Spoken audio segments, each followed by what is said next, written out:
village remains, including features from the remains of structures, from feasting, from everyday activities, from ceremonies, ritual events, and things like this. It covers at least, in the floodplain of the Etowah River, at least 115-20 acres, and it's also part of a complex of the surrounding mountains and sites that make up about 600 to 700 acres of a complex.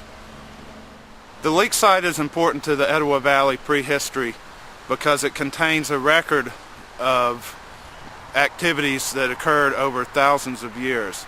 The primary occupation at this site occurred from about 300 BC until 600 AD, so nearly 1,000 years. During that time it began as a local village for people from this area, and it quickly, within 100-200 years, became the site of a ceremonial center where people from the local area, where people from further afield throughout Georgia and surrounding states, and even people from the Midwest were traveling here for seasonal events, for ceremonies, for interaction, to get together, and for different types of essentially religious ceremonies, both public and private in nature.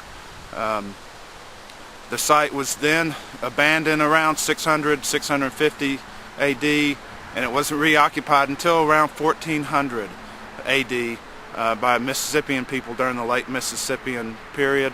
At that time it was a village, and we know there may have been some contact with Spanish explorers. They found a couple artifacts indicative of interaction or maybe contact with Spanish explorers from around 1450.